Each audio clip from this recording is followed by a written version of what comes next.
أما بعد فأعوذ بالله من الشيطان الرجيم بسم الله الرحمن الرحيم إن الله وملائكته يصلون على النبي يا أيها الذين آمنوا صلوا عليه وسلموا تسليما اللهم صل على محمد وعلى آل محمد كما صليت على إبراهيم وعلى آل إبراهيم إنك حميد مجيد اللهم بارك على محمد وعلى آل محمد كما باركت على إبراهيم وعلى آل إبراهيم إنك حميد مجيد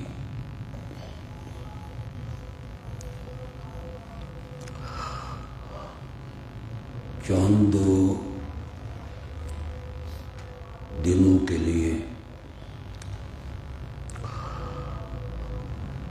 آپ کا اور ہمارا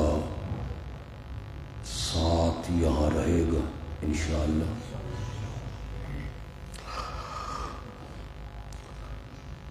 جس عمل کا آج ہم آغاز کر رہے ہیں، اللہ اپنی رحمت سے اسے تکمیل کے مراحل تک پہنچا دیں۔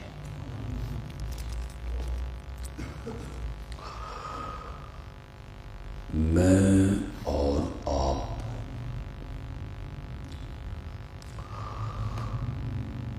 اس اعتبار سے یقیناً خوش بخت ہیں، خوش قسمت ہیں، خوش نصیب ہیں کہ اللہ نے اپنی آخری کتاب کی تعلیم و تعلم کے لیے اور درس و تدریس کے لیے ہم پر نظر کرم فرمائی اور ہمیں اس کے لیے منتخب کیا۔ ہم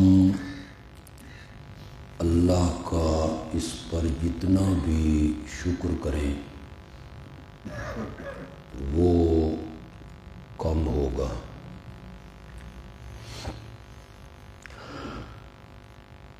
کسی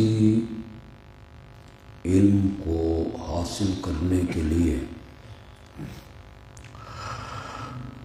یہ ضروری ہے کہ متعلم کو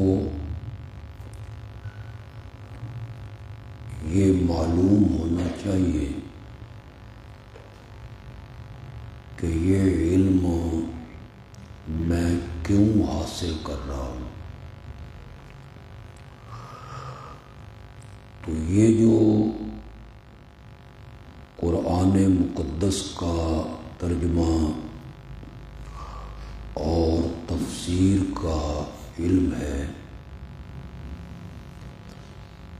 اس سے مقصود ہے جہالت کو اپنے آپ سے دور کرنا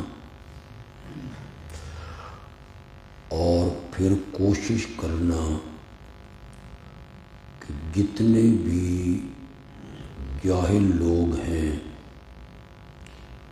ان سے جہالت کا یہ داغ ہٹا دیا جائے، مٹا دیا جائے۔ اپنے نفس کو رذائل سے گناہوں سے محفوظ رکھنے کی کوشش کرنا، اس لیے کہ علم ایک نور ہے اور اللہ یہ نور کسی نافرمان بندے کو عطا نہیں کرتا۔ اللہ کی جو فرما برداری ہے اسے ہمیشہ اپنے سامنے رکھا جائے۔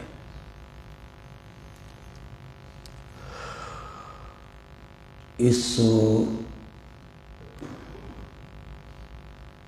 راستے میں جو ہم سفر کریں گے،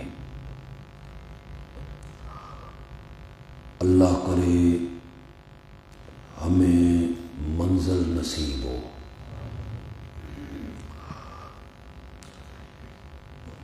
اس کے متعلق کہتے ہیں الہمت العالیہ فی طلب العلم، علم کی تلاش میں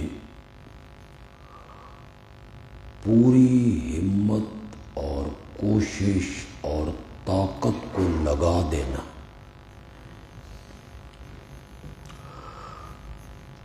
ہمتاً اپنے آپ کو علم کے حاصل کرنے میں مصروف رکھنا۔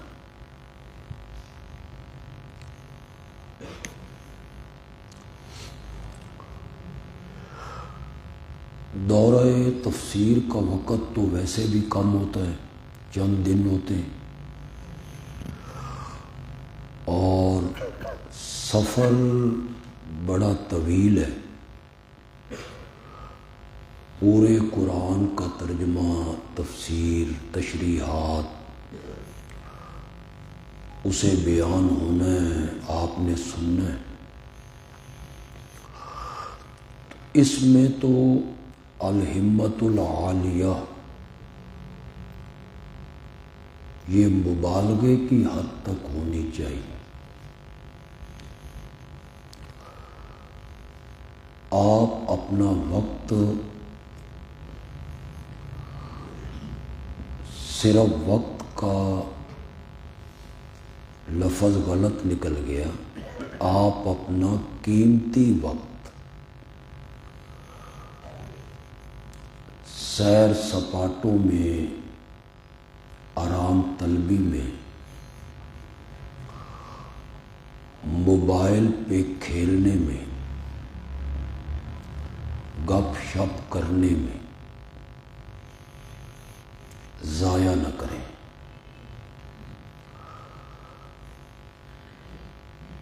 یہ زندگی کا جو دور ہے،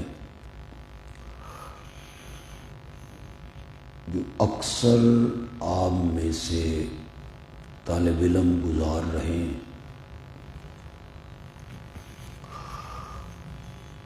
آپ کیا سمجھتے ہیں کہ اس کا ایک ایک سال قیمتی یا ایک ایک مہینہ قیمتی ہے یا ایک ایک دن قیمتی؟ نہیں، ایک ایک سیکنڈ اس کا بڑا قیمتی ہے، جو زندگی کا دور آپ گزار رہے ہیں۔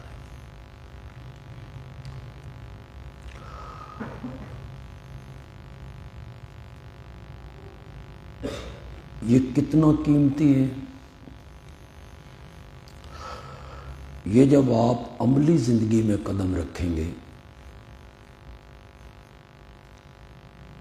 پھر آپ کو محسوس ہو جائے گا۔ میں اب آپ کو محسوس کروا رہا ہوں، آپ اس کو سمجھ آپ کو آ جائے گی،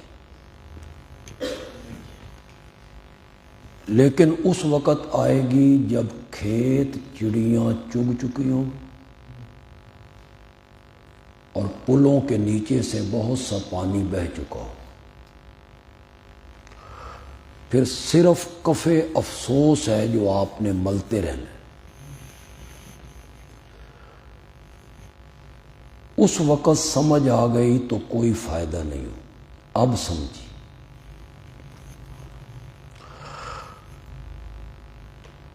مولانا ابوالکلام آزاد ایک بہت بڑا نام ہے، تحریک آزادی میں ان کا بڑا کردار ہے۔ قرآن مقدس کی انہوں نے تفسیر بھی لکھی، سورت فاتحہ کی الگ تفسیر لکھی ہے ام الکتاب کے نام سے۔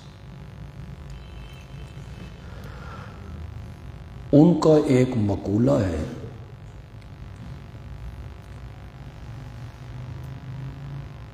شاید ہمیں بھی اس کی سمجھ آ جائے۔ وہ فرماتے ہیں لوگ بارش کو اس وقت دیکھتے ہیں جب وہ زمین پہ آن پڑتی ہے، اور ابوالکلام بارش کو بادلوں میں دیکھنے کا عادی۔ سمجھدار بندہ وہ ہے جو بارش کو بادلوں میں دیکھے، جب برس پڑی تو وہ سب کو نظر آ رہی۔ اب آپ سمجھیں جو بات آپ کو 40 سال کی عمر کے بعد سمجھ آ جانی، وہ میں اب آپ کو سمجھا رہا ہوں کہ یہ وقت آپ کا اتنا قیمتی ہے، اسے ضائع نہ کریں۔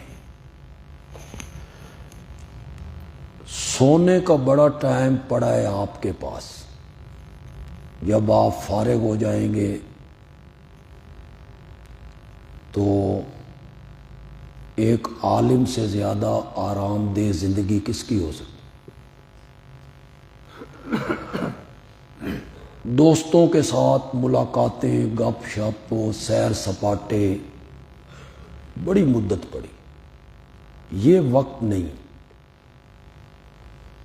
اسے سمجھنے کی کوشش کریں اور اپنے وقت کو قیمتی بنائیں۔ 8 سال جو آپ پڑھتے ہیں، محنت کرتے ہیں، یہ 8 سال مشقت میں گزار لیں، تھوڑا سوئیں، زیادہ پڑھیں۔ اگلی زندگی جو آپ کی زندگی 100 سال تو وہ ساری زندگی آرام سے گزاریں، عزت سے گزاریں۔ دوسرا راستہ یہ ہے کہ 8 سال آرام سے گزار لیں، چھٹیاں کرنی، کلاس میں نہ جانا، مطالعہ نہ کرنا، تکرار نہ کرنا، کتاب کو نہ سمجھنا۔ 8 سال گزار لیں، گزر جائیں گے۔ آنے والی زندگی ساری مشقت میں گزار۔ علم ترى کیف پڑھ کے اگر آپ نے نمازیں ہی پڑھانی ہیں نا، وہ اب بھی پڑھا سکتے ہیں۔ اگر یہی آپ کا منزل ہے کہ ہم نے نمازیں پڑھانی ہے کسی مسجد میں، تو وہ اب بھی آپ پڑھا سکتے۔ اس طرح پڑھیں، ابھی سے اپنا ٹارگٹ بنائیں۔ دیکھیں یہ جو سکولوں کالجوں کے لڑکے ٹاپ کرتے ہیں، تو ان سے جب انٹرویو لیا جاتا ہے کہ آپ کیا بننا چاہتے ہیں، تو وہ کہتا ہے میں ڈاکٹر بننا چاہتا ہوں، میں انجینئر بننا چاہتا ہوں، میں بیرسٹر بننا چاہتا ہوں۔ جان کی امان پاؤں تو آپ سے پوچھ سکتا ہوں کہ آپ نے اپنا ٹارگٹ کیا بنا رکھا ہے؟ کیا بننا چاہتے ہیں آپ؟ مؤذن، قاری، امام، یا میں اتنا اعلیٰ مدرس بننا چاہتا ہوں کہ میں شیخ الحدیث کی مرصد پہ فائز ہوں، میں اتنا بڑا مفتی بننا چاہتا ہوں کہ علاقے کے لوگ فتویٰ لینے کے لیے میرے پیچھے بھاگتے رہیں۔ ٹارگٹ بنائیں نا اپنا، کسی منزل اپنی مقرر کریں کہ میں نے یہ بننا ہے۔ جن استادوں سے آپ پڑھتے ہیں وہ ماں کے پیٹ سے پڑھ کے نہیں آئے ہیں، یہیں پڑھا ہے انہوں نے۔ وہ آپ کے استاد جو ہیں وہ شیخ الحدیث ہیں، تو آپ شیخ الحدیث کیوں نہیں بن سکتے؟ ہم رجال و نحن رجال، وہ بھی مرد ہیں، ہم بھی مرد ہیں، وہ بھی انسان ہیں، ہم بھی انسان ہیں۔ تو اس سطح پہ لائیں اپنے آپ کو، ٹارگٹ بنائیں اپنا، اس کے لیے محنت چاہیے، اس کے لیے 18 گھنٹے پڑھنا ہے، 6 گھنٹے سونا ہے۔ تو یہ کر لیں، 8 سال تو یوں گزر جائیں گے، تو آپ اتنے اچھے مدرس بنیں کہ جس مدرسے میں آپ جائیں پڑھائیں، دوسرے مدرسوں والے آپ کو فون کر کے کہیں ساڈے کول آ جاؤ، اساں تمہیں دگنی تنخواہ دیواں۔ مدرسوں کے محتمم آپ کے پیچھے بھاگتے پھرتے ہو۔ اس سطح پہ اپنے آپ کو لائیں۔ میں ایک مثال دیا کرتا ہوں کہ کبھی آپ نے سڑکیں بنتی ہوئی دیکھی؟ جب سڑکیں بن رہی ہوتی تو یہ سڑکیں بنتی ہیں، اب تو ترقی کا زمانہ ہے، پہلے سڑکیں بنتی تھی جون جولائی گرمی کے موسم میں۔ کیوں؟ وہ جو تارکول ہے جسے ہم لوک کہتے ہیں، لوک، اس کو پگھلانا ہوتا تھا، تو گرمائش کی ضرورت ہوتی تھی۔ تو آپ دیکھتے ہیں کہ کچھ مزدور ہیں، انہوں نے ٹوکرے سروں پہ اٹھا رکھے ہیں اور پتھر پھینک رہے ہیں، لوک کے ساتھ لگے ہوئے ہیں، لوک آگ کی طرح تپی ہوئی ہے، پسینے میں شرابور ہیں، کپڑے بھیگ گئے ہیں۔ شام کو کیا ملے گا؟ 1000 روپیہ، 800 روپے۔ اتنے میں ایک آدمی آیا، وہ گاڑی پہ سوار ہے، گاڑی کھڑی ہوئی، کسی اور نے اس کا دروازہ کھولا، وہ باہر نکلا، اس نے جائزہ لیا، جائزہ لے کے کوئی ہدایات دی، پھر وہ گاڑی میں بیٹھ گیا۔ گاڑی بھی ایئر کنڈیشن ہے، جس دفتر سے آیا ہے وہ بھی ایئر کنڈیشن ہے، جس گھر میں رہتا ہے وہ بھی ایئر کنڈیشن۔ اس کی تنخواہ کتنی ہے؟ 2 لاکھ روپے۔ فرق ان دونوں لوگوں میں فرق کیا ہے؟ فرق یہ ہے کہ یہ جو ٹوکری اٹھائے پھرتا ہے یہ سکولوں سے بھاگا کرتا تھا، بستہ لے کے نکلتا، بستہ کہیں پھینک دیتا، کسی باغ میں چلا جاتا، بیٹھ کے گزار لیتا، پڑھتا نہیں تھا، ساری زندگی ذلیل ہو رہا۔ اور وہ اس نے محنت کی، تعلیم حاصل کی، ڈگریاں لیں، اب ساری زندگی عیش سے گزار رہا۔ یہ فرق ہے۔ تو یہ تھوڑا سا وقت جو ہمیں یہاں مل رہا ہے قرآن پاک کا ترجمہ اور تفسیر پڑھنے کے لیے، اسے قیمتی بنائیں، اسے ضائع نہ کریں، تکرار کریں۔ جو قابل طالب علم ہیں وہ تکرار کروا سکتے ہیں، وہ دوسرے طالب علموں کو تکرار کروا دیں اور سمجھ کے آگے بڑھنے کی کوشش کریں۔ قرآن مقدس کی جو تفسیر ہے اس کا سلسلہ تو بہت قدیم ہے۔ خود نبی اکرم صلی اللہ علیہ وسلم نے صحابہ کو آیتوں کا مفہوم سمجھایا۔ صحابہ میں بڑے بڑے مفسر ہوئے ہیں، خلفائے راشدین جو ہیں، خلفائے اربعہ، یہ بہت بڑے مفسر ہیں۔ حضرت عبداللہ ابن عباس ہیں، حضرت عبداللہ ابن مسعود ہیں، ابی ابن کعب ہیں، یہ بڑے لوگ ہیں اونچے پائے کے، یہ مفسر ہوئے۔ ان کے شاگردوں میں اکرمہ ہیں، قتادہ ہیں، ابو العالیہ ہیں، مجاہد ہیں، یہ بڑے مفسر ہوئے۔ تفسیریں قرآن مقدس کی لکھی گئیں، ابن جریر ہے، ابن کثیر ہے، خازن ہے، مدارک ہے، جلالین ہے، روح المعانی ہے، کشاف ہے، یہ عربی میں تفسیریں لکھی گئیں۔ ہمارے بر صغیر پاک و ہند میں ایک خاندان ہوا ہے، شاہ ولی اللہ محدث دہلوی رحمت اللہ۔ ہم سب کی سند وہیں تک پہنچتی، چاہے بریلوی علماء ہوں یا دیوبندی علماء ہوں، سب کی سند وہیں تک پہنچتی۔ اور اللہ کے فضل و کرم سے ہم جو اشاعت التوحید و سنہ کے لوگ ہیں، ہماری سند سب سے زیادہ قریب ہے حضرت شاہ ولی اللہ تک، رحمت اللہ علیہ تک پہنچنے کے لیے۔ اس خاندان کی بڑی خدمات ہیں قرآن پاک کے ترجمہ اور تفسیر کے سلسلہ میں۔ کوئی دور تھا کہ ہندوستان کی سرکاری زبان فارسی تھی، دفتروں میں بھی فارسی بولی جاتی، فارسی لکھی جاتی تھی۔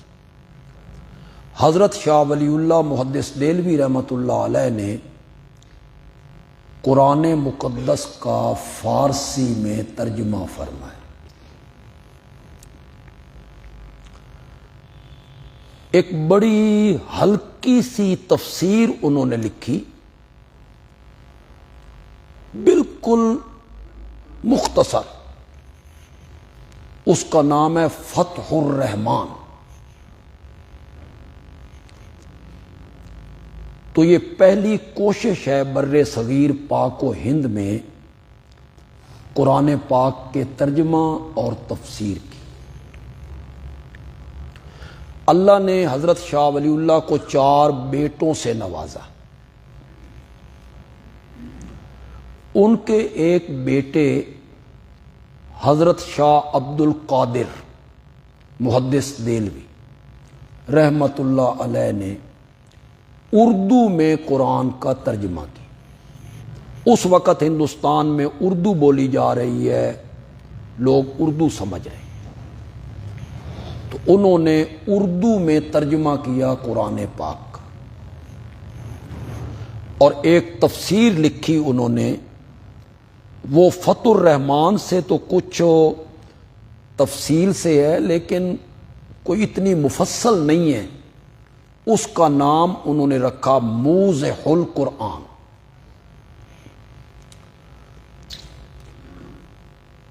حضرت شاہ ولی اللہ رحمت اللہ علیہ کے دوسرے بیٹے ہیں شاہ رفیع الدین، انہوں نے بھی قرآن کا اردو میں ترجمہ کیا۔ دونوں بھائیوں کے ترجمے میں فرق یہ ہے کہ شاہ رفیع الدین صاحب نے لفظی ترجمہ کی،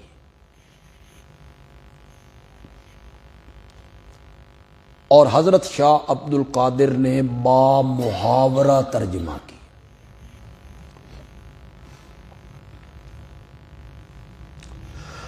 حضرت شاہ ولی اللہ محدث دہلوی کے ایک بیٹے ہیں شاہ عبد العزیز رحمت اللہ، انہوں نے قرآن مقدس کی تفسیر لکھی، اس کا نام رکھا تفسیر عزیزی۔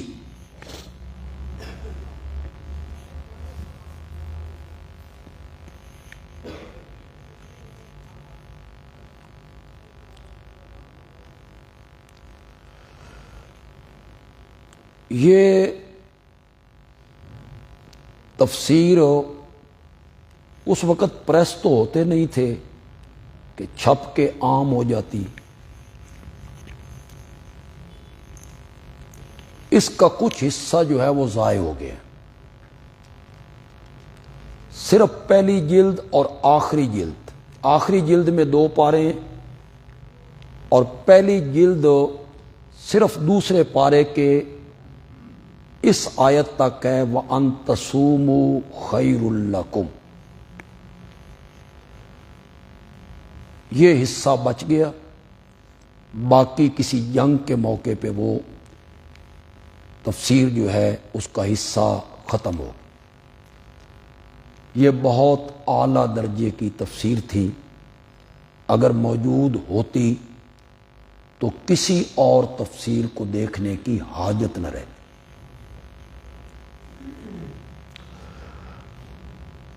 ان کے چوتھے بیٹے ہیں شاہ عبد الغنی. شاہ عبد الغنی نے کوئی شہرت نہیں پائی، لیکن ان کے ایک بیٹے نے بڑا عروج پایا. انہیں دنیا شاہ اسماعیل شہید کے نام سے جان.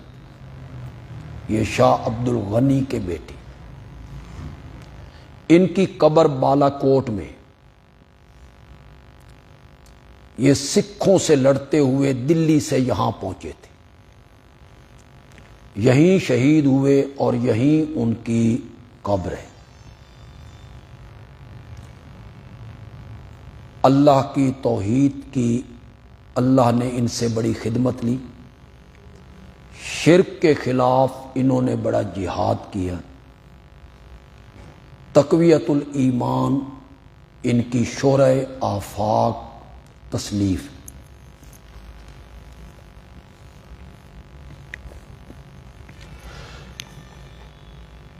اللہ نے ان کی زبان میں بڑی تاثیر رکھی تھی. حکیم الامت مولانا اشرف علی تھانوی رحمۃ اللہ علیہ نے کسی جگہ پہ لکھا کہ دلی کی جامعہ مسجد میں حضرت شاہ اسماعیل شہید واز کیا کرتے تھے.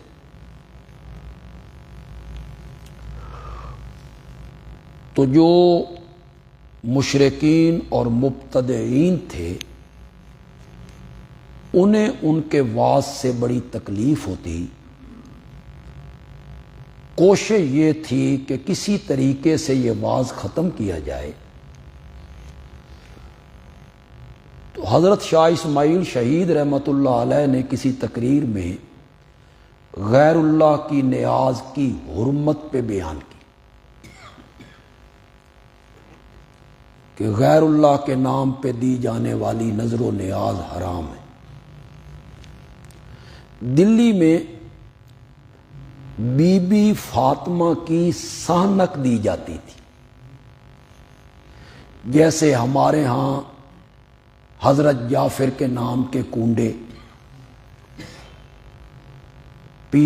پیران پیر کے نام کی 11ویں، تو وہاں تھی سانک بی بی فاطمہ کی. وہ لوگ پکاتے. سارا مذہب ہے تو سانک کے گردا گردی نا، کھانے پینے کی بس باتیں ہوتی. تو انہوں نے اس کی بات کی کہ یہ حرام ہے. اسی قریب جگہ پہ کوئی عورت تھی، وہ بی بی فاطمہ کی سانک پکاتی اور عورت بھی بڑی منہ پھٹ. عورتیں جب لڑتی ہیں اور گالیاں دیتی ہیں تو بڑی پاپولر قسم کی گالیاں دیتی ہیں.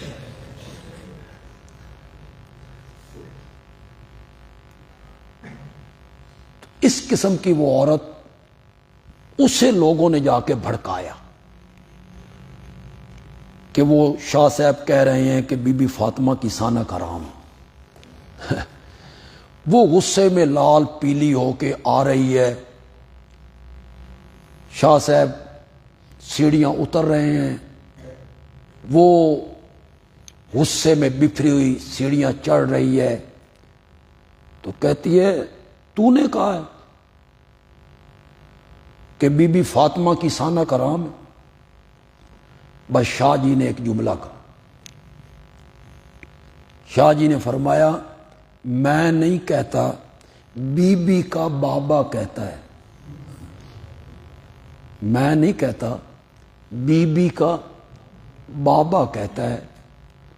وہ عورت کہتی ہے اگر بی بی کا بابا کہتا ہے تو پھر صحیح کہتا ہے۔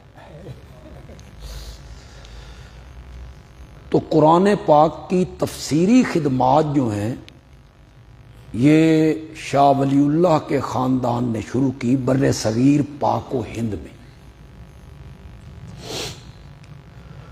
اس کے بعد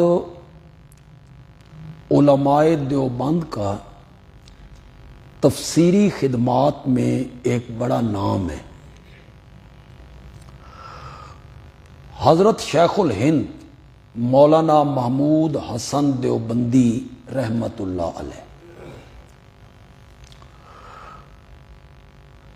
انگریز کے خلاف بغاوت میں گرفتار ہوئے اور مالٹا، یہ روس کے علاقے میں، وہاں انہیں 4 سال قید بھگتنی پڑی۔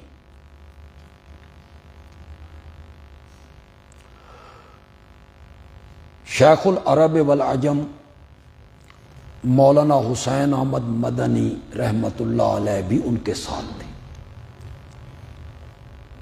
یہ حضرت شیخ الہند کے شاگرد۔ حضرت شیخ الہند کہتے ہیں کہ میں نے جیل میں غور کیا، سوچا کہ مسلمانوں کی جو تنزلی ہے، گراوٹ، ذلت، اس کا سبب کیا ہے؟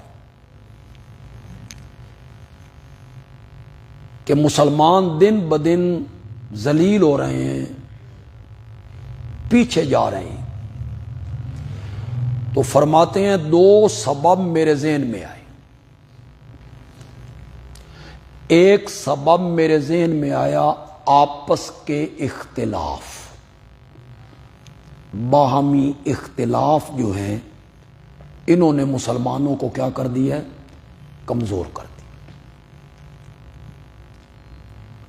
اختلاف کی وجہ سے پورے مسلمان ایک مذہب وہ کمزور ہو جاتا ہے، تو یقیناً اختلاف کی وجہ سے جماعتیں بھی کمزور ہوتی۔ جماعت کے علماء کے درمیان جب اختلاف ہو اور اختلاف کی بنیاد بھی کوئی نہ ہو تو پھر وہ جماعتیں کیا ہو جاتی ہیں؟ کمزور ہو جاتی ہیں۔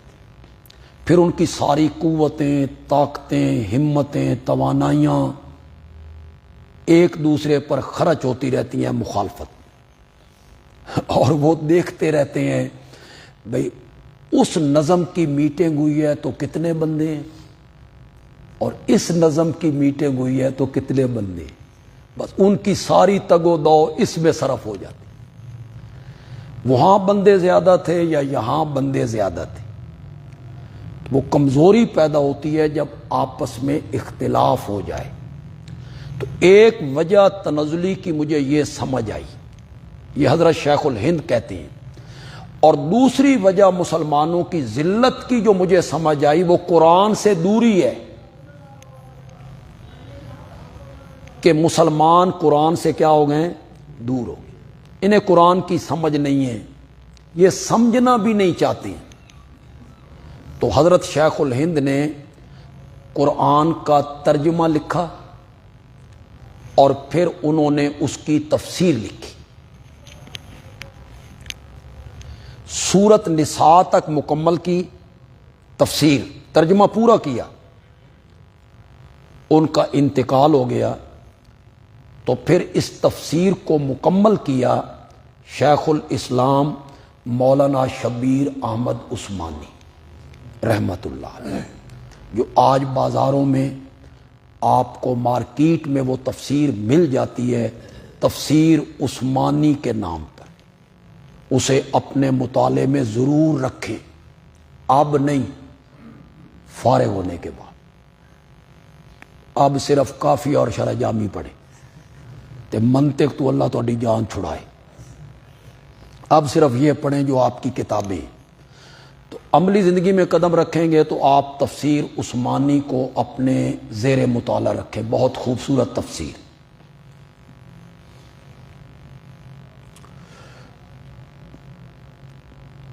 ایک بہت بڑا نام ہے حکیم الامت مولانا اشرف علی تھانوی رحمت اللہ، انہوں نے قرآن کی تفسیر لکھی بیان القرآن،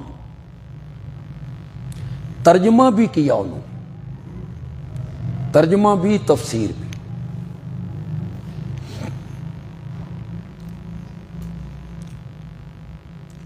حضرت تھانوی کے ایک مرید ہیں مولانا عبد الماجد دریابادی، یہ بیرسٹر ہیں،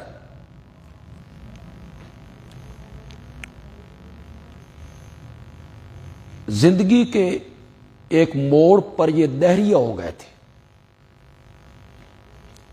انگلینڈ چلے گئے، دہریہ ہو گئے، اللہ کے وجود کا انکار کر،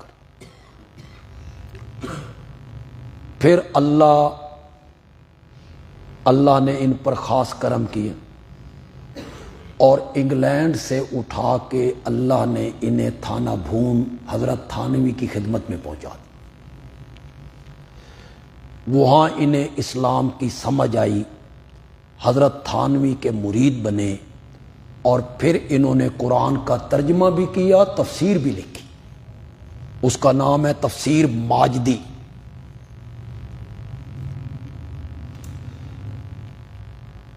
بہت زبردست تفسیر ہے، اردو زبان میں، بڑے وقت کے ماحول پر وہ آیتوں کو فٹ کرتے ہیں، عیسائیت کا بڑا رد کرتے ہیں اور الحاد کا بڑا رد کرتے ہیں۔ مولانا عبد الماجد دریابادی رحمت اللہ۔ ایک نام میں ان سے پہلے لینا چاہتا تھا لیکن میں ذہن میں نہیں آیا، مولانا عبید اللہ سندھی رحمت اللہ علیہ، یہ سیالکوٹ کے تھے، سندھ کے نہیں تھے، ان کا آبائی علاقہ سیالکوٹ ہے، سکھ خاندان سے تعلق ہے، اللہ نے ایمان کی توفیق دے دی، زیادہ عرصہ سندھ میں گزارا، سندھی مشہور ہو، انہیں یہاں سے جلا وطن ہونا پڑا ہندوستان سے انگریز کے خلاف تحریک میں، تو یہ سعودیہ چلے گئے اور انہیں یہ شرف حاصل ہوا کہ بیت اللہ میں بیٹھ کر انہوں نے قرآن کی تفسیر پڑھائی۔ ہمارے شیخ خیبر پختونخوا کا ایک بہت بڑا نام، نمایاں نام، بہت بڑے مفسر،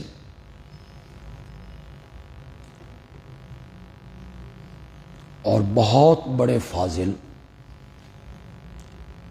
حضرت مولانا محمد طاہر پنجپیری رحمت اللہ علیہ،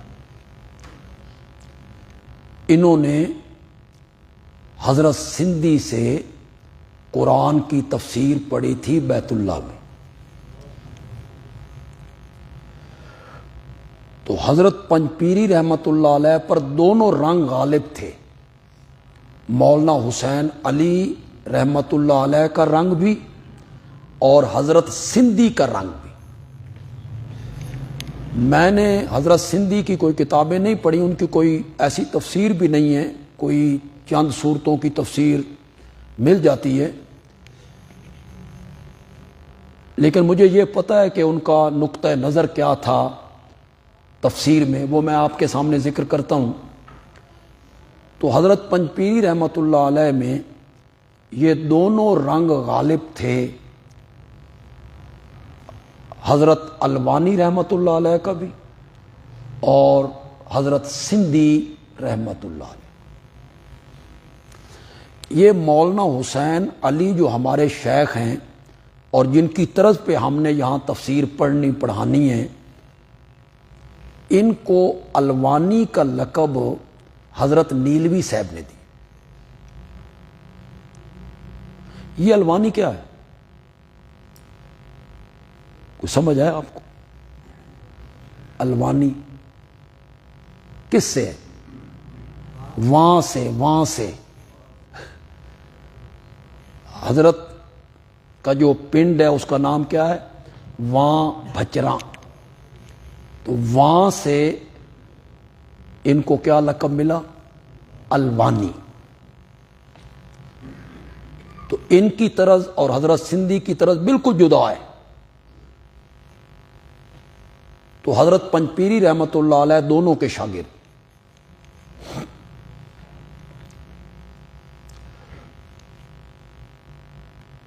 میں کبھی کبھی حیران ہوتا ہوں کہ پنجاب میں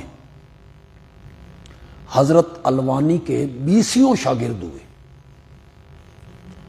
حضرت شیخ القرآن مولانا غلام اللہ خان رحمۃ اللہ علیہ، حضرت قاضی نور محمد رحمۃ اللہ علیہ، حضرت قاضی شمس الدین رحمۃ اللہ علیہ، میرے والد مرحوم وہ بھی حضرت صاحب کے شاگرد،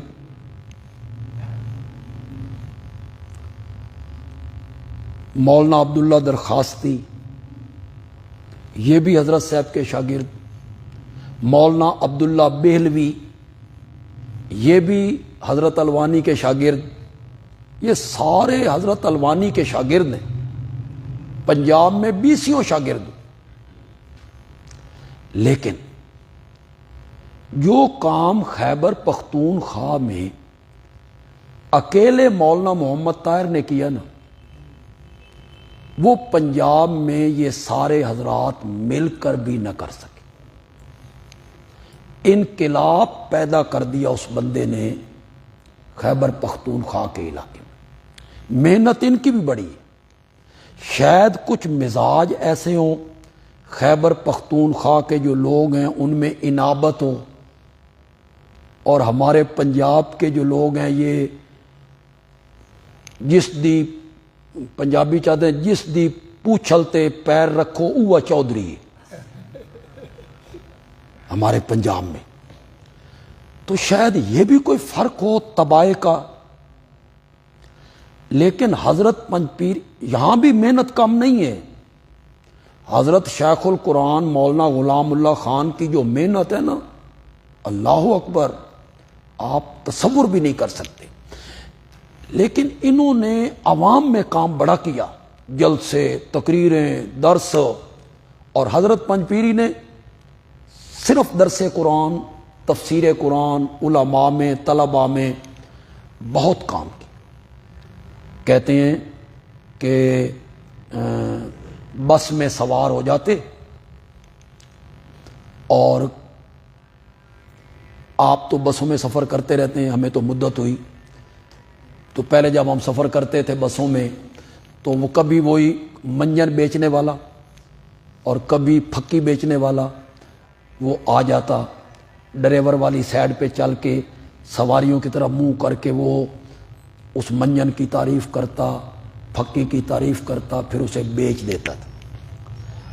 تو حضرت پنجپیری اس طرح بس پہ سوار ہوتے اور ڈرائیور والی سائڈ پہ جا کے سواریوں کی طرف منہ کر کے اللہ کی توحید بیان کرنی شروع کر۔ پھر لوگ انہیں مارتے، پھر دھکے دے کر انہیں بس سے اتار دیتے، اور وہ دوسری بس پہ چڑھ کے پھر اللہ کی توحید بیان کرنی شروع کر۔ محنت بہت کی، اللہ ان کی قبر کو منور فرمائے اور اللہ ان کی قبر پہ رحمتوں کی برکھا برسائے۔ بڑے عظیم لوگ تھے، بڑی خدمت کی انہوں نے، بڑی کتابیں لکھی انہوں نے۔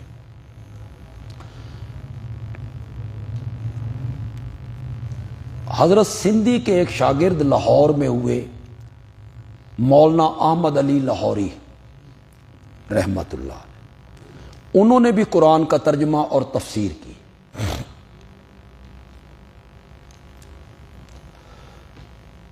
حضرت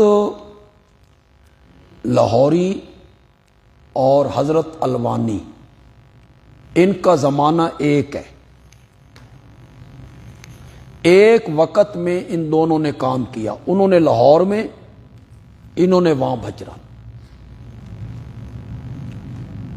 ملاقاتیں بھی ان کی ہوئیں۔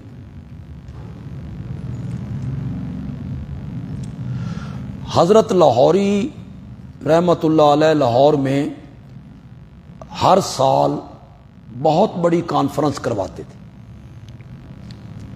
جس میں دیوبند کے سارے علماء، دلی کے سارے علماء، سہارنپور کے سارے علماء،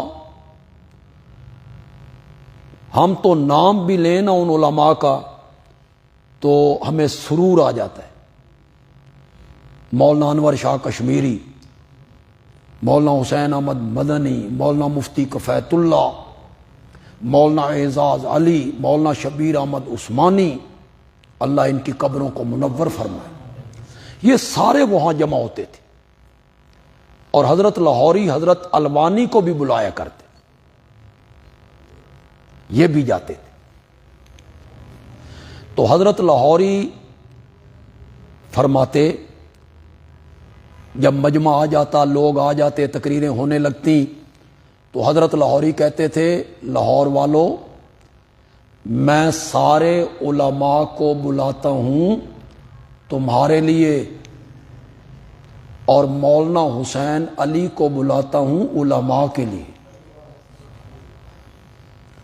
تاکہ علماء ان سے فیض حاصل کریں۔ ایک لطیفہ بھی ہے، پنجابی جاننے والے جو طالب علم ہیں وہ تو محظوظ ہوں گے، اور جو پنجابی نہیں جانتے، دوسرے علاقوں سے آئے ہیں، ان کے سروں کے اوپر سے گزر جائے گا لطیفہ۔ تو میرے جو دادا تھے، دادا، ان کا نام تھا مولانا فضل کریم، وہ حضرت شیخ الہند کے شاگرد تھے، مولانا حسین علی کے شاگرد بھی تھے، دوست بھی تھے، ہم عمر تھے تقریباً، لیکن پڑھا تھا ان سے۔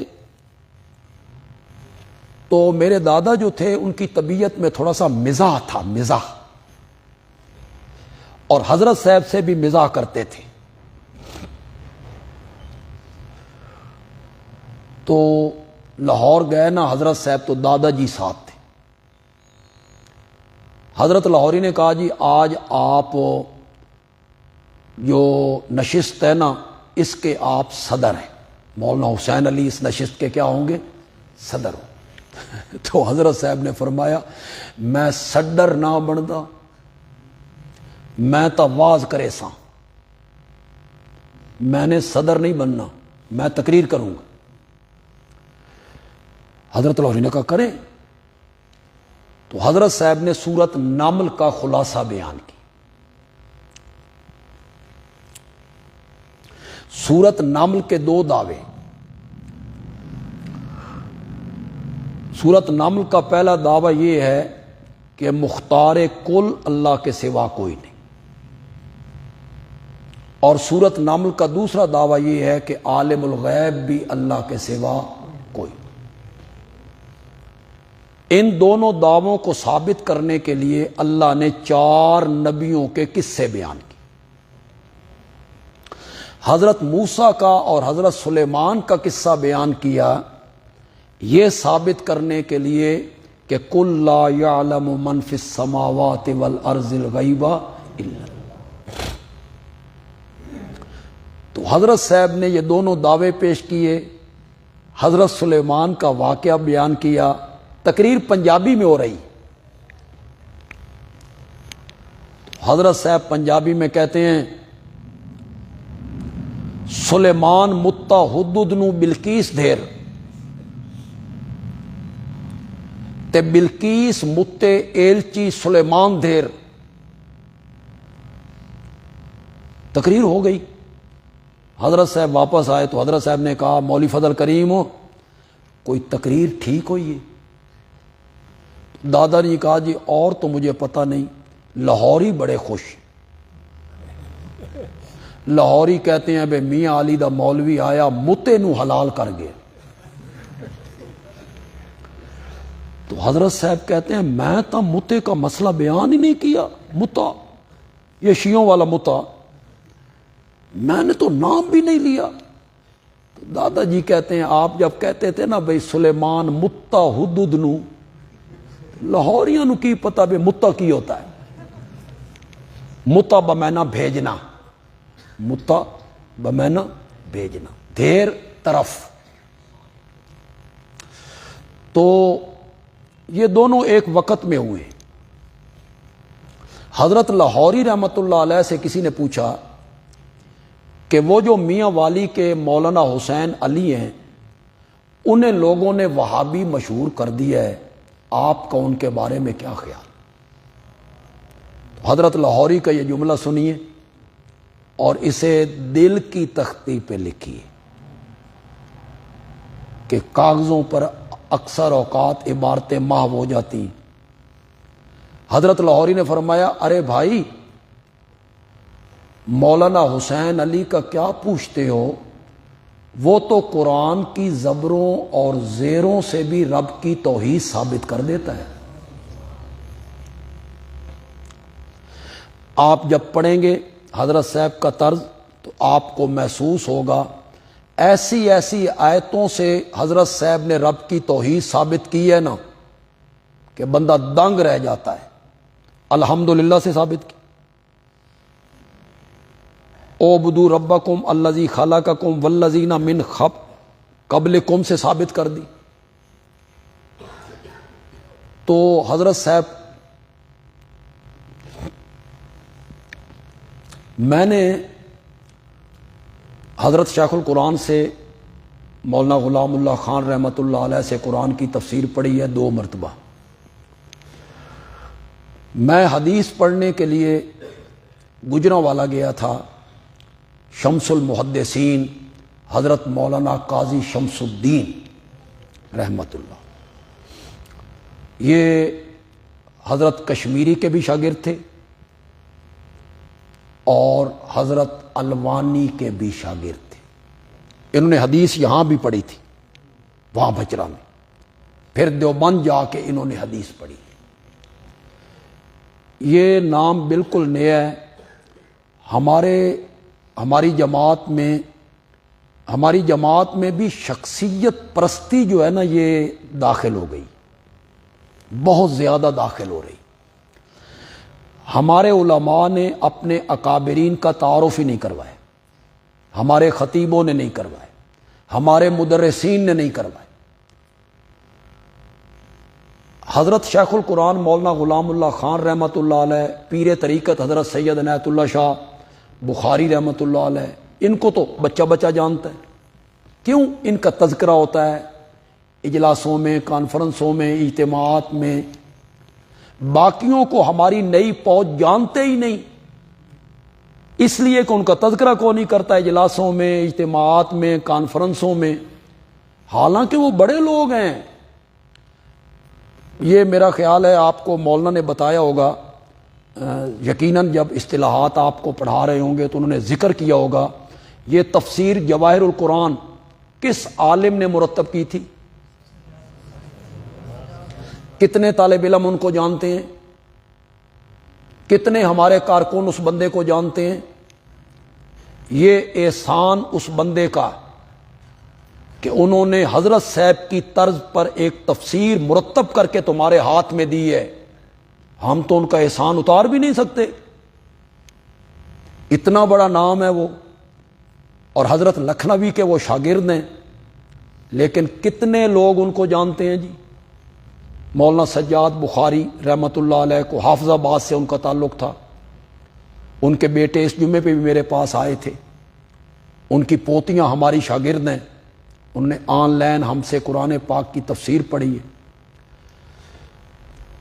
تفسیر جواہر القرآن پر جب اعتراضات ہوئے، یہ ہمارے قریب ہے، تحصیل ہے سائیوال، سرگودا کی تحصیل ہے سائیوال، ایک تو سائیوال ضلع ہے نا، ایک یہ تحصیل ہے ہمارے سرگودا میں۔ یہاں ایک عالم ہوئے ہیں مولانا عبد الشکور ترمذی، انہوں نے جواہر القرآن پر کچھ اعتراض کیے کہ یہ تفسیر بالرائے ہے، قد نرا تقلب وجہ کا فی السماء، اس پر اعتراض کر دیا کہ حضرت صاحب اس کا معنی جو کرتے ہیں یہ صحیح نہیں ہے، یہ تفسیر بالرائے ہے۔ اس کا جواب کس نے دیا تھا؟ مولانا سجاد بخاری نے جواب انہوں نے جو کتاب لکھی تھی اس کا نام تھا ہدایت الحیران، اور مولانا سجاد بخاری نے اس کا جواب دیا اقامت البرہان۔ تو ہماری نئی پود ان کو جانتی نہیں ہے کہ یہ بھی کوئی محسن ہے جماعت کے۔ حضرت قاضی شمس الدین رحمۃ اللہ علیہ کی شخصیت سے آپ کتنے واقف ہیں؟ آپ میں سے کتنے لوگوں کو یہ پتہ ہے کہ حضرت قاضی شمس الدین پنڈی گھیب کے تھے، پنڈی گھیب کے علاقے کے تھے، اور دارے والی مسجد میں کتابیں پڑھاتے تھے؟ چھوٹا سا پنڈ ہے، اب تو تحصیل ہے۔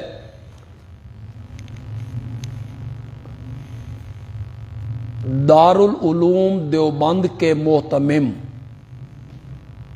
حضرت مولانا قاری محمد طیب رحمت اللہ علیہ دیوبند سے خود چل کر پنڈی گھیب آئے تھے حضرت قاضی صاحب کو لینے کے لیے کہ آپ دیوبند میں آ کے پڑھائیں۔ جی، لینے کے لیے آئے، خود دارالعلوم دیوبند کے محتمم، اور حضرت قاضی صاحب نے دیوبند جا کے تدریس کی تھی۔ اتنا بڑا نام۔ ہم جب ان کے پاس پڑھتے تھے ہم کبھی کبھی خود حیران ہو جاتے تھے، جب حضرت قاضی صاحب کسی حدیث پہ تقریر کرتے تو فرماتے ابن حجر نے یوں لکھا ہے، عینی یوں کہتا ہے، اور ہمارے استاد مولانا انور شاہ کشمیری یوں کہتے تھے، اور میں یوں کہتا ہوں۔ اب ابن حجر کے مقابلے میں اپنا قول پیش کرنا معمولی بات ہے۔ یہ کہنے کے بعد وہ ایک لفظ کہا کرتے تھے جو میں نے پہلے آپ کو کہا ہے کہ آپ بھی اپنے آپ کو بدل لیں، احساس کمتری کی چادریں اتار دیں۔ جب کہتے نا کہ میں یوں کہتا ہوں تو کہتے تھے ہم رجال و نحن رجال، وہ بھی آدمی تھے، ہم بھی آدمی۔ اتنا بڑا آدمی ہے۔ دیوبند میں جب 100 سالہ اجلاس ہوا، ہزاروں علماء کو پگڑیاں دینی تھی انہوں نے، ہزاروں علماء تھے، 100 سال میں جو فارغ ہوئے سب علماء کو پگڑیاں کہا گیا دفتر میں جا کے لے لو۔ حضرت قاضی شمس الدین کو سٹیج پہ بلا کے پگڑی بندھوائی گئی تھی۔ اتنا بڑا نام تھا حضرت مولانا قاضی شمس الدین رحمت اللہ علیہ۔ تو میں نے ان سے حدیث پڑھی ہے، تو حدیث پڑھانے سے ہاں ایک بات تو رہ گئی، میرے بڑے بھائی تھے مولانا ولی اللہ رحمت اللہ علیہ، سن 1999 میں وہ ایک ایکسیڈنٹ میں اللہ کو پیارے ہو۔ انہوں نے دورہ حدیث کیا تھا جامعہ اشرفیہ میں، مجھ سے کچھ سال پہلے، مجھ سے بڑے تھے وہ، اللہ ان کی قبر کو منور فرمائے، رحمتیں برسائے۔ تو وہ فرماتے ہیں کہ ہم حیران ہو گئے کہ جب سالانہ پیپر ہوئے نا، تو ابو داؤد کا جب پیپر ہوا تو اس میں ایک حدیث کے بارے میں پوچھا گیا کہ لکھو محدثین اس حدیث کے بارے میں کیا کہتے ہیں، نیز یہ لکھو کہ مولانا قاضی شمس الدین کیا فرماتے ہیں۔ مزہ آیا نا علم کا، تو اتنا بڑا نام ہے ان کا۔ تو میں نے یہ ان علماء سے یہ پڑھا ہے، اپنے والد صاحب سے میں نے تفسیر پڑھی، حضرت نیلوی صاحب رحمۃ اللہ علیہ سے پڑھی، لیکن یہ بات مجھے کسی استاد نے نہیں بتائی، میں نے کسی استاد سے نہیں سنی۔ یہ بات مجھے مولانا حسین علی کے ایک جٹ ان پڑھ مرید نے بتائی، وہ بالکل ان پڑھ تھا۔ یہ تھل کے علاقے کے اگر طالب علم آئیں تو تھل کے علاقے میں ایک پنڈ ہے پیلو ویس، یہاں کا تھا وہ مرید، ان کا ہندو گھرانے سے تھا، ہندو گھرانے سے۔ مولانا حسین علی کے ہاتھ پہ مسلمان۔ میری ملاقات جب اس بندے سے ہوئی نا تو اس کی عمر تھی 95 سال، لیکن بالکل صحت مند تھا، باہوش و حواس تھا۔ اس نے اپنے ایمان لانے کا واقعہ مجھے خود بتایا، مجھے بتایا کہ میں کیسے مسلمان ہوں۔ اس نے مجھے یہ بات بتائی۔ اور ایک مولانا حسین علی کا مرید تھا، یہ خوشاب سے جائیں نا پنڈی روڈ پر تو جوراباد موڑ آتا ہے، اس کا نام تھا بابا کلندر۔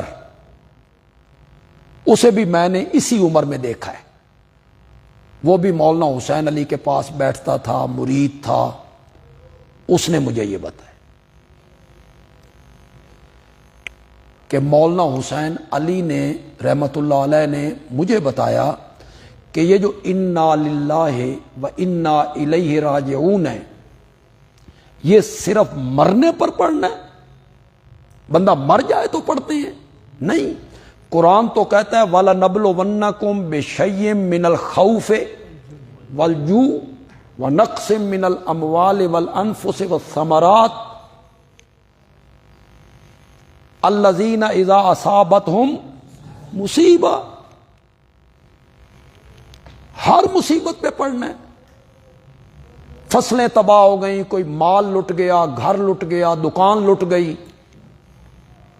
حضرت عائشہ کے ہاتھ سے پیالہ گر کے ٹوٹ گیا تو نبی پاک نے فرمایا انا للہ۔ ہر وہ چیز جو مسلمان کو ایذا دے وہ مصیبت ہے، جس سے مسلمان کو دکھ پہنچے وہ کیا ہے؟ مصیبت۔ وہ بیماری بھی ہے، مال کا ضائع ہونے بھی ہے۔ تو حضرت صاحب کہتے ہیں یہ جو عام لوگ مانا کرتے ہیں ہم سب اللہ کے لیے ہیں اور ہم سب نے اسی کی طرف لوٹ کے جانا ہے، تو یہ تو صرف مرنے والے کے لیے ہو گیا کہ آج یہ چلا گیا کل ہم نے بھی چلے جانا، ہم نے اس کی طرف لوٹ کے جانا ہے۔ تو حضرت صاحب نے مانا کیا، اب مانا سنیے حضرت صاحب کا۔ حضرت صاحب مانا کرتے ہیں ہر مصیبت کے ٹائم پڑھنا ہے انا للہ، یقیناً ہم سب اللہ کے لیے ہیں، وَإِنَّا إِلَيْهِ راجعون، اور مصیبت کی اس گھڑی میں ہم غیر اللہ کی طرف رجوع نہیں کرتے، رجوع کرتے ہیں تو رب کی طرف رجوع کرتے ہیں۔ کیسا معنی کیا مولانا حسین علی نے؟ تو یہ انداز تھا مولانا حسین علی کا کہ وہ قرآن کی زبروں اور زیروں سے بھی اللہ کی توحید کیا کر دیتے تھے؟ ثابت کر دیتے۔ تو جتنی تفسیریں ہیں عربی میں، اردو میں،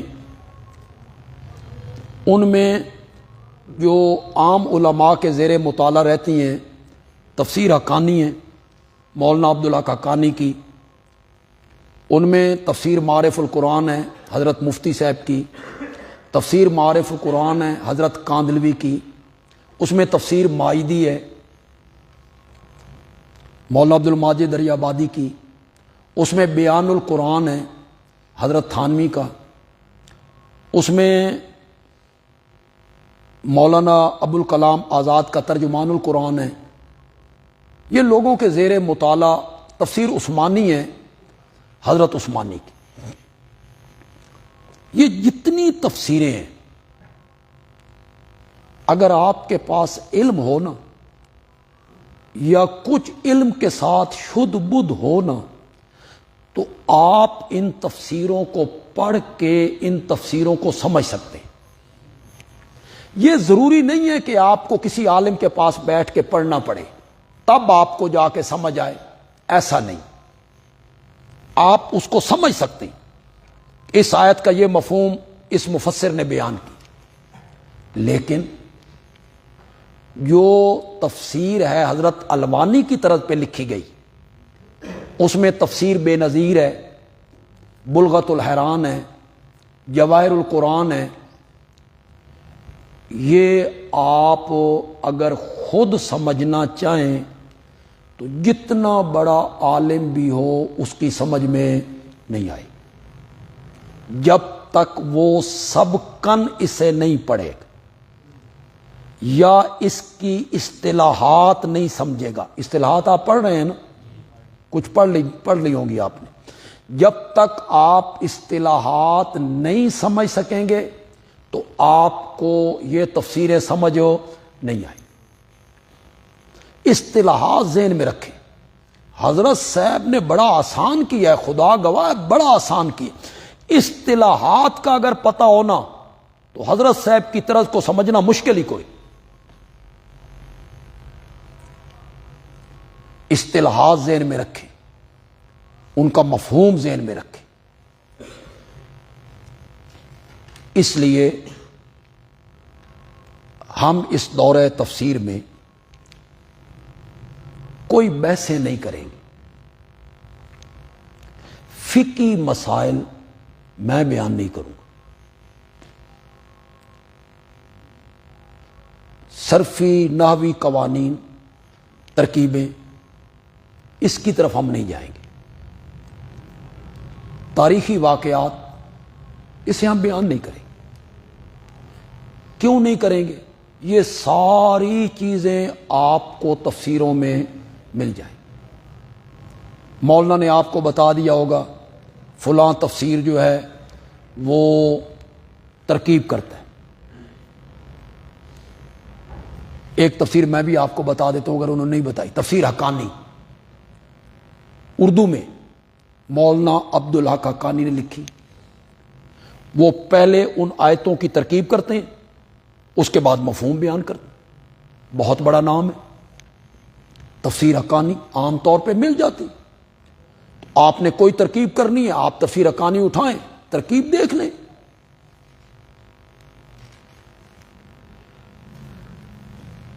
عقلی بحثیں ہیں تو تفسیر کبیر اٹھا لیں امام راضی کی، ورنہ تو کئی لوگوں نے یہاں تک مبالغہ کیا ہے کل شیء فی الکبیر الا التفسیر۔ عقلی بحثیں آپ دیکھنی ہو تو وہاں دیکھ لیں، حدیثوں کی اگر آپ نے تائیدات دیکھنی ہو تو ابن کثیر دیکھ لیں۔ یہ چیزیں آپ کو ملتی چلی جائیں گی۔ حدیثیں دیکھنی ہو اس قرآن کی آیت کے مطابق، تاریخی واقعات دیکھنے ہو، آپ کو یہ ساری چیزیں دوسری کتابوں میں مل جائیں گی۔ ہم نہیں وقت اس طرف لگائیں گے، ہمارے پاس ٹائم نہیں ہے، وقت نہیں ہے کہ ہم ان بحثوں میں پڑے رہیں۔ ہاں البتہ ہفتے کے دن سے، جو ہفتہ آ رہا ہے جمعے کے بعد، ہم مغرب کے بعد ایک کلاس لگائیں گے انشاءاللہ، اس میں مسئلہ الہ بیان کریں گے، وہ ضروری ہے مسئلہ الہ۔ اور جو کچھ بحثیں ہیں مثلا علم غیب، توسل، سماع موتا، اس پر ہم بحث کریں گے۔ اور اللہ کرے ہمارے پاس وقت بچے تو اہل تشیع اور اہل سنت کے مابین جو اصل اختلاف ہے اس پر بھی ہم روشنی ڈالیں گے، اور اسے بھی ہم بیان کریں گے کہ اصل اختلاف کیا ہے اہل سنت کا اور اہل تشیع کا۔ کیا اختلاف ہے؟ سنی سفید کپڑے پہنتے ہیں اور شیعہ کالے کپڑے پہنتے ہیں. شیعہ ماتم کرتے ہیں، سنی نہیں کرتے. شیعہ حضرت علی کو پہلا خلیفہ مانتے ہیں، سنی حضرت ابوبکر کو پہلا خلیفہ مانتے ہیں. شیعہ تقیہ کرتے ہیں، سنی تقیہ نہیں کرتے. متے کا میں ذکر نہیں کرنا چاہتا. تو یہ سب فروعی اختلاف ہیں. یہ فروعی کا مطلب ہے کہ یہ شاخیں ہیں، شاخیں. بنیادی اختلاف یہ نہیں ہے. میں جب آپ کو سمجھاؤں گا نا اس کلاس میں، اس بنیادی اختلاف کی وجہ سے یہ اختلاف ہوئے. یہ جتنے میں نے چیزیں گنی ہیں نا، ان کی وجہ وہ بنیادی اختلاف بنا جس سے یہ برگ و بار، یہ شاخیں اختلافات کی پھوٹنے لگیں. اس پر بھی ہم انشاءاللہ سیر حاصل، بحث انشاءاللہ کریں گے. لیکن ترجمے اور تفسیر کی کلاس میں ہم صرف جو مولانا حسین علی کا انداز ہے نا اور مولانا حسین علی کی طرز تفسیر ہے نا، وہ ہم نے آپ کو سمجھانی انشاءاللہ. اور اسی لیے آپ آئے ہیں کہ مولانا حسین علی کا طرز انداز، تفسیر کا انداز ہماری سمجھ میں آ جائے.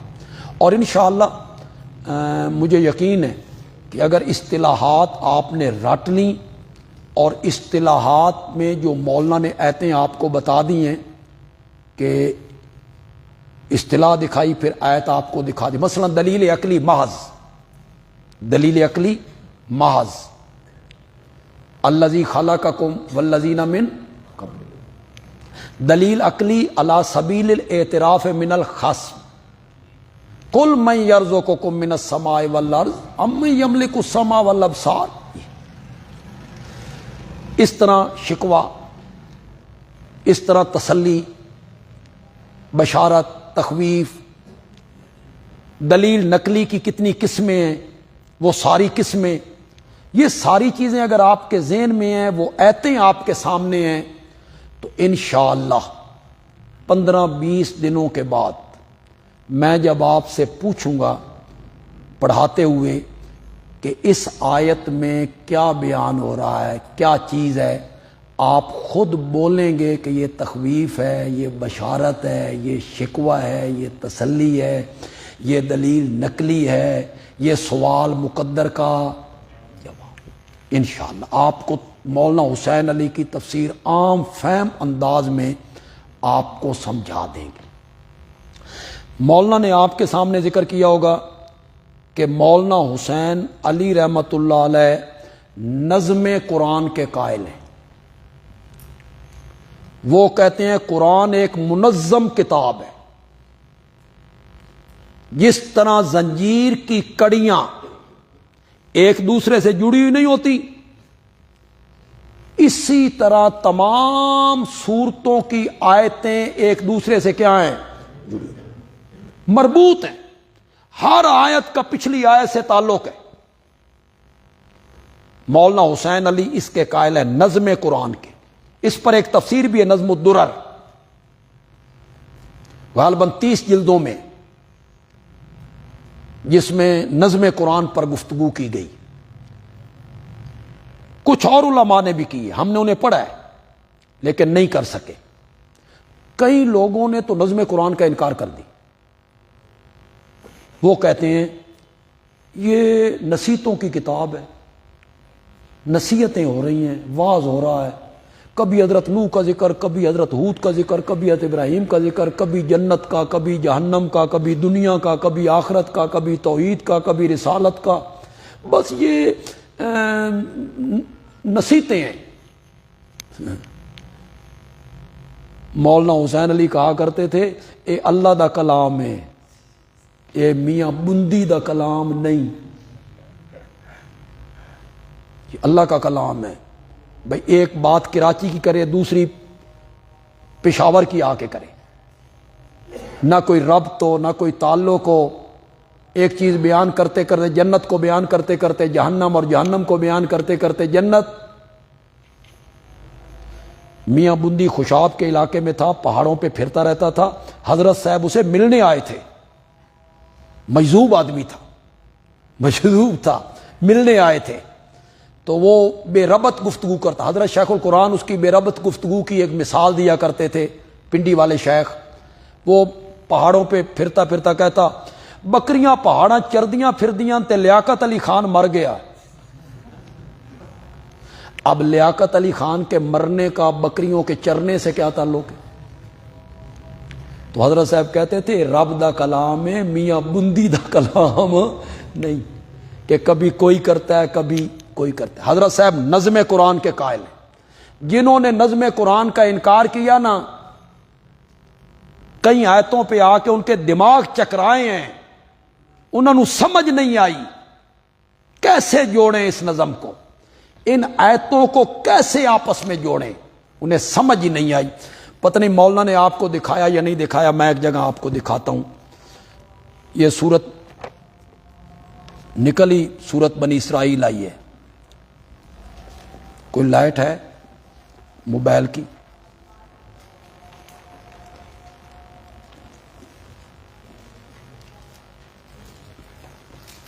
صفحہ نمبر 255 ہے جی، 255۔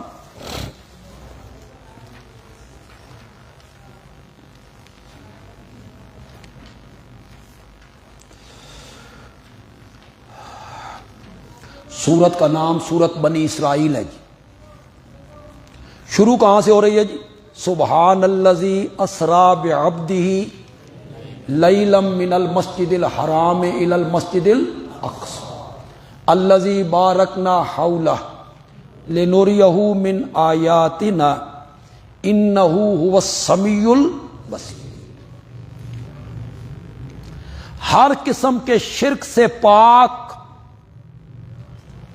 اس اللہ کی ذات ہے جو اپنے کامل بندے کو لے کر گیا مسجد حرام سے مسجد اقصی کی طرف، جس مسجد اقصی کے گردا گرد ہم نے کیا رکھی ہیں؟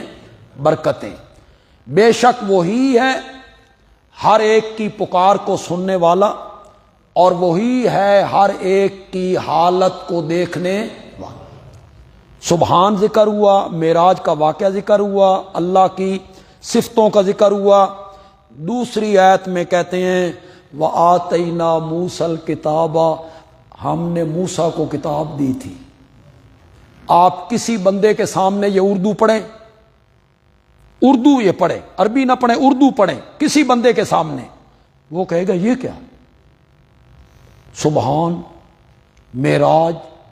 اور دوسری آیت میں کہتے ہیں وَآتَيْنَا مُوسَى الْكِتَابَ، ہم نے موسیٰ کو کتاب دی تھی۔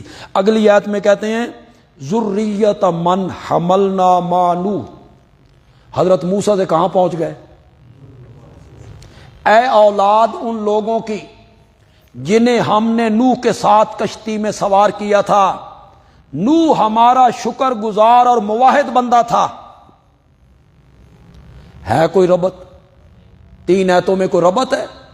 پریشان ہوئے نا مفسرین، پریشان ہوئے تو انہوں نے کہا کوئی نظم نہیں ہے جی، واقعات کی کتاب ہے، کبھی معراج کا ذکر، کبھی تورات کا ذکر، کبھی حضرت موسیٰ کا ذکر۔ حضرت الوانی نے فرمایا اے اللہ دی کتاب ہے، میاں بندی دا کلام نہیں کہ بے ربط گفتگو ہوتی رہے۔ معراج کو ذکر کیا اور حضرت موسیٰ کی کتاب پہ چلے گئے۔ حضرت صاحب نے پھر اسے حل کیا، اسے اصطلاحات کے ذریعے حل کیا۔ حضرت صاحب کہتے ہیں سبحان دعویٰ ہے۔ سبحان کیا ہے؟ اللہ کی ذات ہر قسم کے شریکوں سے پاک ہے، اس کی ذات و صفات میں کوئی شریک نہیں ہے۔ جس نے اپنے کامل بندے کو یہ سیر کروائی انہ هو السمیع البصیر، اس دعوے پر عقلی دلیل ہے۔ اس دعوے پر کیا ہے؟ عقلی دلیل ہے۔ ہمارے دعوے کی دلیل یہ ہے ہر ایک کی پکار کو سننے والا بھی اللہ ہے، ہر ایک کی حالت کو جاننے والا بھی اللہ ہے، اس کو دیکھنے والا بھی اللہ ہے، لہذا عبادت کے لائق بھی وہی ہے وَآتَيْنَا مُوسَى الْكِتَابَ. اللہ نے اس دعوے پر نقلی دلیل پیش کی از تورات کہ یہ جو ہمارا دعویٰ ہے یہ عقل کے بھی مطابق ہے اور یہ جو ہمارا دعویٰ ہے یہ نقل کے بھی مطابق ہے. جو کتاب ہم نے حضرت موسیٰ پہ اتاری تھی اس کتاب میں بھی ہم نے یہی کہا تھا اللہ تتخذوا من دونی، کہ میرے سوا کسی کو کارساز نہ بناؤ. اور تیسری آیت میں کہا ہم نے جو حضرت نوح کو اور ان کے ساتھیوں کو نجات دی تھی تو نجات کا سبب بھی یہی تھا کہ ہمارے وہ موحد بندے تھے. حضرت صاحب نے اسے کیا کر دیا؟ حل کر دیا. تو جن لوگوں نے نظم قرآن کا انکار کیا انہیں مشکل پیش آئی تو انہوں نے کہا جی کوئی نظم نہیں. اب کوئی نظم پیدا کرے نا، لا اقسم بیوم القیامہ ولا اقسم بالنفس اللوامہ ایحسب الانسان ان لن نجمع عظامہ بلا قادرین علی ان نسوی بنانہ. کس کا ذکر ہو رہا ہے؟ قیامت کا. قیامت کا ذکر ہو رہا ہے. کرتے کرتے کرتے اچانک قرآن کہتا ہے لا تحرک بہ لسانک لتعجل بہ. جب جبریل قرآن لا رہا ہو تو آپ اپنی زبان کو حرکت نہ دیا کریں. آپ کے سینے میں قرآن جمع کرنا ہماری ذمہ داری ہے، ہم کریں گے. یہ 4 آیتیں درمیان میں جمع قرآن کی آ گئیں. اس کے بعد کیا کہا؟ اس کے بعد والی آیتیں کیا ہیں؟ کلا بل تحبون العاجلۃ وتذرون پھر آخرت، پھر قیامت. شروع میں بھی قیامت، آخر میں بھی قیامت. 4 آیتیں قرآن جمع کرنا آپ کے سینے میں ہماری ذمہ داری ہے. یہاں جب مفسرین پہنچتے ہیں تو پھر قلم ہاتھ سے گر جاتے ہیں. انہیں سمجھ نہیں آتی کیا تعلق ہے قیامت کے ساتھ ان 4 آیتوں کا. پھر جو نظم قرآن کے قائل ہیں انہوں نے تعلق پیدا کر دیا. انہوں نے کہا اللہ اصل میں اپنے نبی کو بتانا یہی چاہتا ہے. جبریل جب قرآن لے کے اترتے نا تو جبریل پڑھتے تو نبی پاک بھی ساتھ ساتھ پڑھتے. کوئی لفظ رہ نہ جائے، کوئی آیت رہ نہ جائے تو ساتھ ساتھ پڑھتے. اس میں آپ کو دقت ہوتی تو اللہ آپ کو کہنا چاہتا ہے کہ آپ اپنی زبان کو حرکت نہ دیا کریں. یہ آپ کو خیال کیسے ہو گیا کہ کوئی لفظ رہ نہ جائے، کوئی آیت رہ نہ جائے؟ قرآن کو آپ کے سینے میں جمع کرنا تو ہماری ذمہ داری ہے، ہم کریں گے. اس کی تائید کے طور پر شروع کی آیتوں کو اور آخر کی آیتوں کو ذکر کیا. میرے پیغمبر آپ کا یقین ہے نا کہ قیامت کے دن ہم بکھری ہوئی ہڈیاں، مردوں کے ذرات اکٹھے کریں گے. یقین ہے نا آپ کو؟ تو پھر یقین کر کہ جو رب قیامت کے دن مردے کے بکھرے ہوئے ذرات اکٹھے کر سکتا ہے وہ تیرے سینے میں قرآن بھی جمع کر سکتا ہے. اسے مربوط کر دی. تو مولانا حسین علی نظم قرآن کے قائل ہیں. وہ کہتے ہیں یہ ایک منظم کلام ہے.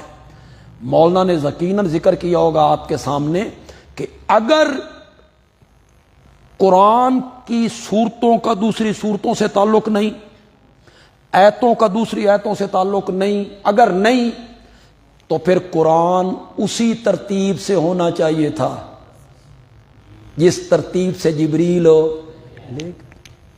پہلی صورت ہوتی اقرا بسم ربک الذی خلق، آخری صورت ہوتی توبہ. لیکن جو سب سے پہلی آیت اتری اس کو جگہ ملی سورت فاتحہ 5ویں نمبر پہ اتری، اس کو جگہ ملی پہلے. بقرہ تو مدینے میں اتری، اسے دوسرے نمبر پہ جگہ مل گئی. تو اگر صورتوں کا صورتوں سے تعلق نہیں تو پھر ترتیب وہی ہونی چاہیے تھی جس طرح قرآن اترا تھا. ایک بات جو علماء ماننے کے لیے تیار نہیں ہیں روایات ماننے کے لیے تیار، یہ بات نہیں ماننے کے لیے تیار۔ آپ بھی آزاد ہیں، تحقیق کا دروازہ کھلا ہے، تحقیق کیا کریں، اس پر تحقیق کر۔ یہ قرآن جس ترتیب سے آج ہمارے پاس جمع ہے، یہ قرآن کسی صحابی نے جمع نہیں کیا، خود نبی پاک نے جمع کیے۔ آپ کے زمانے میں یہ جمع تھا۔ دلیل اس کی یہ ہے کہ جبریل ہر سال آپ کے ساتھ قرآن کا دور کرتے تھے۔ اگر جمع نہیں تھا تو دور کس کا ہوتا تھا؟ وہ جو کہتے ہیں کہ وہ فلاں پتوں پہ لکھا ہوا ہوتا تھا اور ہڈیوں پہ لکھا ہوا ہوتا تھا، کیوں؟ کاغذ کہاں گئے تھے؟ کاغذ نہیں ہوتے تھے اس زمانے میں۔ تو حدیث کرتاس نہیں پڑھی آپ نے؟ تو یہ خود نبی پاک نے جمع کی۔ یہاں تک علماء مانتے ہیں کہ جب کوئی آیت اترتی نا تو آپ فرماتے اس آیت کو فلاں سورت کی فلاں آیتوں کے ساتھ رکھ۔ یہ تو مانتے ہیں سارے۔ تو آپ کہتے تھے نا فلاں سورت کی فلاں آیتوں کے ساتھ رکھو ان آیتوں کو، کیوں جی؟ صحابہ جو تھے ان میں حافظ کون نہیں تھا؟ کون نہیں حافظ تھا؟ خلفائے اربعہ حافظ ہیں۔ اگر قرآن جمع نہیں تھا تو حافظ کس کے تھے؟ یہ جو کہا جاتا ہے نا حضرت عثمان جامع القرآن ہے، حضرت عثمان نے جمع کیا ہے، تو اہل تشیع کہتے ہیں کہ قرآن میں ائمہ کا ذکر تھا، حضرت علی کا ذکر تھا۔ جن صحابہ نے قرآن جمع کیا انہوں نے ان آیتوں کو باہر نکال دیا، مطلب کی آیتیں داخل کر دی۔ آپ نے خود راستہ دیا ان کو، خود انہیں آپ نے راستہ دے دیا۔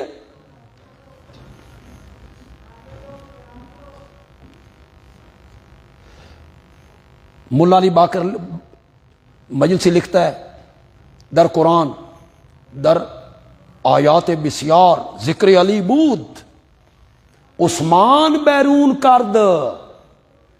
جی یہ مجلسی نے لکھا ہے، بڑی جگہوں پہ حضرت علی کا ذکر تھا قرآن میں، حضرت عثمان نے جب قرآن جمع کیا تو اس علی کے ذکر کو کیا کر دیا؟ باہر کر دیا۔ صحابہ ڈھونڈتے پھرتے تھے، سورت توبہ کی آخری 2 آیتیں نہیں ملتی تھیں۔ 1 لاکھ سے زائد صحابہ ہیں اور سورت توبہ کی آخری آیتیں نہیں مل رہی ہیں۔ یہ سارا قرآن جمع تھا، کس نے کیا ہے؟ نبی پاک نے کی ہے۔ تحقیق کا دروازہ کھلا ہے، آپ اس پر تحقیق کر لیں۔ حضرت عثمان کا جو کام ہے وہ میں آپ کو سمجھا دیتا ہوں، آپ کو۔ حضرت عثمان نے کیا کارنامہ کیا؟ قرآن اترا ہے حجازی زبان میں، جو مکے کی زبان تھی، عرب کی زبان، اس زبان میں قرآن اترا ہے۔ حبشے کے لوگ آئے، مصر کے لوگ آئے، ان کے لہجوں میں فرق تھا، زبانوں میں کیا تھا؟ تھی عربی۔ کیوں جی؟ پنجابی جو ہے، پنجابی، یہ سارے پنجاب کی پنجابی ایک جیسی، کوئی فرق نہیں۔ پشتو فرق، ہر زبان میں فرق ہوتا ہے، اردو فرق۔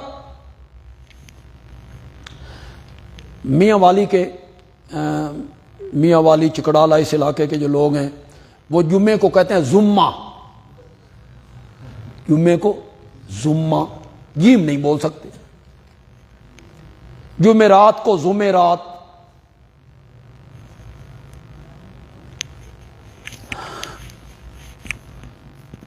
ہمارے کچھ لوگ ہیں وہ زے نہیں بول سکتے، زال زے نہیں بول سکتے، عزیز ذوانتقام کو پڑھتے ہیں عجیز ذوانتقام۔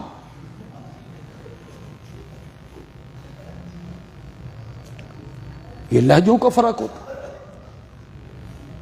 پنجابی میں بھی لہجوں کا فرق ہے، چند کلومیٹر پہ پنجابی بدل جاتی ہے۔ سرگودے کی پنجابی اور ہے، فیصل آباد کی اور ہے، گوجرانوالا کی اور ہے، لاہور کی اور ہے، پنڈی کی اور ہے، اٹک کی اور ہے، ڈیرہ اسماعیل خان کی اور ہے، مظفر گڑھ ڈیرہ غازی خان کی اور ہے۔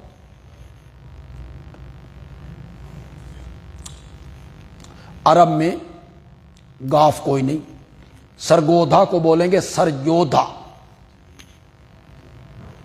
تقریر گنگوہی کو کیا لکھا ہے جنہوں عربی تقریر جنجوہی، گاف کو جیم، یہ عرب میں۔ اور مصر میں جیم کو گاف، بالکل۔ جمال عبد الناصر کو کہتے ہیں گمال عبد الناصر، وہ جیم کو گاف اور عرب والے گاف کو۔ تو جو باہر کے لوگ مسلمان ہوئے نا، ان کی زبان یہی تھی، گاف کی جگہ جیم، جیم کی جگہ گاف۔ انہوں نے آپ سے درخواست کی ہمیں اپنے لہجے میں پڑھنے کی اجازت دی جائے۔ مانا تو وہی ہے۔ اب جو جمعے کو جمعہ کہتے ہیں، وہ جمعہ اتوار کا دن بنتا ہے، جمعہ ہی بنتا ہے، صرف جمعے کو جمعہ کہہ دیں۔ تو انہوں نے کہا جی ہمیں اجازت دی جائے، ہم اپنے لہجے میں اپنی بولی میں لکھ لیں۔ آپ نے اجازت دی۔ مصر والوں نے قرآن لکھ لیا، حبشے والوں نے لکھ لیا، عراق والوں نے لکھ لیا، اپنے اپنے لہجوں میں لکھ لیا۔ حضرت عثمان رضی اللہ تعالیٰ عنہ کے ذہن میں آیا اب تو خیر ہے، لیکن اگر یہی نسخے بعد والے لوگوں کے پاس پہنچے نا تو پھر یہ اختلاف ہو جائے گا۔ وہ کہیں گے فلاں نسخے میں یوں لکھا ہوا ہے، فلاں میں یوں لکھا ہوا ہے، فلاں میں یوں لکھا ہوا ہے۔ انہوں نے وہ سارے نسخے اکٹھے کیے اور امت کو اسی لہجے پر متفق کر دیا جس لہجے میں جبریل قرآن لے کر آیا تھا، اور باقی نسخوں کو ضائع کر دی۔ یہ حضرت عثمان کا کمال۔ آپ کہہ سکتے ہیں ناشر القرآن، کیا کہہ سکتے ہیں؟ ناشر القرآن، ورنہ جامع القرآن میرے نبی خود ہیں۔ آپ کے زمانے میں قرآن جمع تھا اور یہ مکمل قرآن ہے، اس کی کوئی آیت باہر نہیں نکلی اور کسی نے کوئی آیت داخل نہیں کی۔ تو حضرت صاحب نظم قرآن کے قائل ہیں، اور ہم حضرت صاحب کے انداز سے آپ کو یہ جتنے دن ہم اکٹھے رہیں گے، اللہ ہمیں صحت کے ساتھ، عافیت کے ساتھ، اپنی رحمت کرتے ہوئے اتنے دن ہمیں اکٹھا رکھے، اور ہمیں پڑھنے پڑھانے کی اللہ اپنی رحمت سے توفیق دے۔ تو جو حضرت صاحب کا انداز ہے، صرف اسی انداز سے ہم گفتگو کرتے چلے جائیں گے، اور مجھے یقین ہے، پورا یقین ہے کہ آپ میں جو بچے طالب علم توجہ سے پڑھیں گے اور حضرت صاحب کا طرز سمجھ جائیں گے، اگر وہ آنے والے دنوں میں خود قرآن کی تفسیر پڑھانا چاہیں تو انشاءاللہ وہ اس پر بھی قادر ہوں گے۔ انشاءاللہ ہم اس طرح آپ کو حضرت صاحب کی تفسیر سمجھا دیں گے کہ آپ آگے بھی اسے پڑھانا چاہیں اس طرز پر، تو آپ کو انشاءاللہ اس کی سمجھ آ جائے گی۔ کل ہم سورت آراف سے شروع کریں گے انشاءاللہ۔